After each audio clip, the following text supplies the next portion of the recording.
All right, let's dive right into today's explainer of Robert Colvile's book, The Great Acceleration. We're going to decode exactly why everything in modern society feels like it's moving at absolute warp speed. If you've ever felt like the world is just spinning way faster than you can handle, well, you are definitely not alone.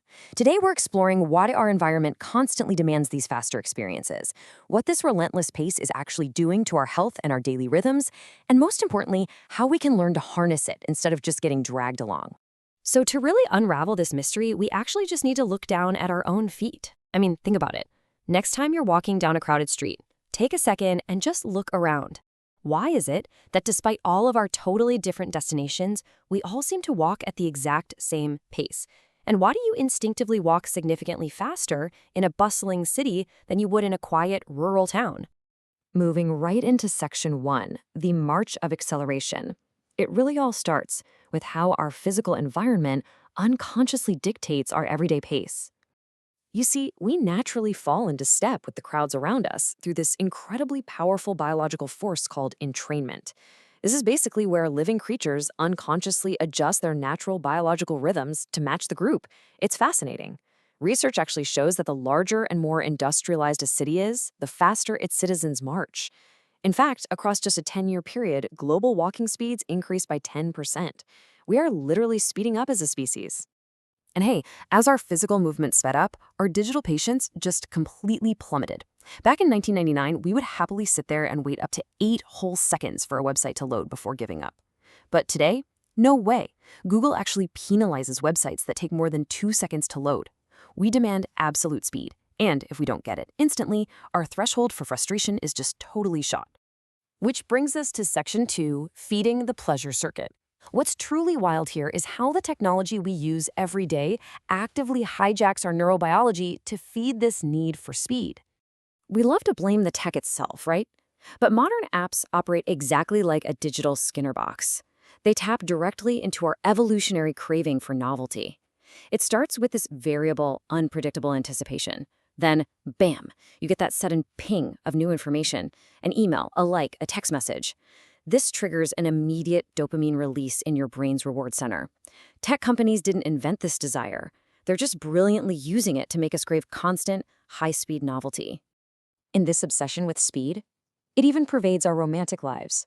When an interviewer asked the co-founder of OkCupid if efficient, high-speed internet dating would basically destroy long-term commitment, his response was incredibly revealing. He literally said, "That's a point about market liquidity, which I really like." Market liquidity. We've accelerated human connection to the point where romance is treated like a frictionless stock exchange. So, as a totally counterintuitive result of all this neurological wiring, our behavior has become heavily polarized. Think about your own habits for a second.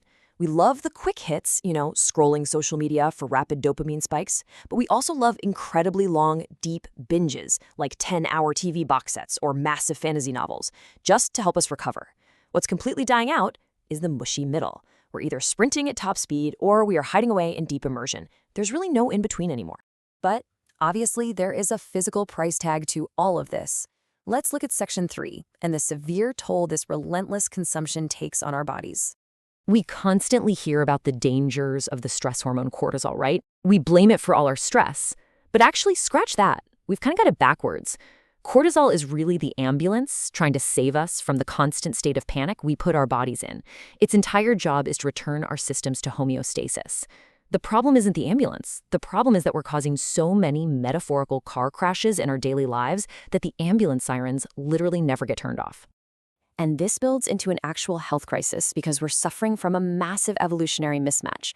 Back in the Paleolithic era, rare physical threats triggered a sudden fight-or-flight response, which then passed. Even in the 20th century, we had clear work boundaries that allowed the body to recover in the evenings. But in the 21st century, constant digital interruptions keep our cortisol levels perpetually high. Our system is perfectly designed to escape caveman dangers, but it's getting triggered every single minute by smartphone alerts.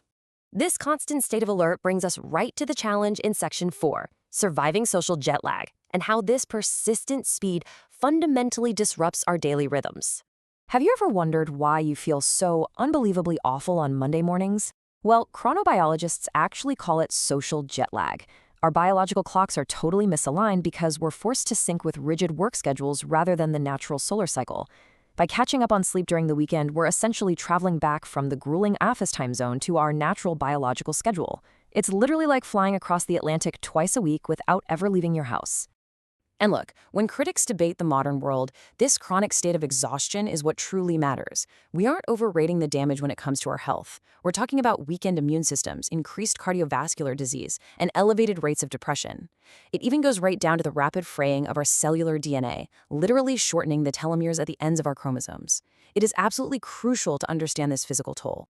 Given those terrifying health stats, you'd probably assume we should hit the brakes entirely, right? Well, in Section 5, the case for faster, the author actually argues the exact opposite. To understand his actual thesis, Colvile points out these two main camps. You've got the never-betters, who think technology is a flawless miracle solving everything, and the better-nevers, who constantly complain about the loss of the past. Now, it's incredibly easy to side with the better-nevers and overrate the societal damage of speed. But that whole doomsday narrative, it completely ignores the unbelievable macro-level triumphs that acceleration has brought us. Because here is the author's true thesis. The Great Acceleration is ultimately a massive force for good. Just look at the data. For BRIC nations leading up to 2008, the sheer speed of global trade and tech innovation generated incredible, faster than expected economic growth. Experts projected China's GDP at $2.8 trillion. It blew past $4.3 trillion. Brazil grew 2.5 times faster than expected. This relentless speed has literally lifted billions of people out of crushing poverty globally. So, if speed is globally beneficial but personally exhausting, we have to talk about Section 6, hacking the speed. Let's look at some practical strategies so you can get the prosperity without the frayed DNA. The good news is you can survive the Great Acceleration by actively hacking it. You don't have to be a passive victim. First, consciously carve out internet-free time. This allows your brain to relax and actually produce the alpha waves responsible for true creativity. Maybe look into tools like the ethically sourced Fairphone if you want a healthier tech relationship. And most importantly, adopt the power of the pulse. Instead of trying to maintain a high-speed sprint all day long, align your deep work with your body's natural 90-minute energy pulses, and then step away to recover. Which leaves us with one overarching challenge. Are you the master or the slave of the Great Acceleration? Because ultimately, the speed of modern society is a magnificent, powerful tool. It'll bring you prosperity, amazing connectivity, and incredible innovation, but only, for sure, if you learn how to actively harness it rather than blindly letting it dictate your tempo. So the next time you feel the world spinning a little too fast, are you going to let it drag you along, or are you going to take the wheel?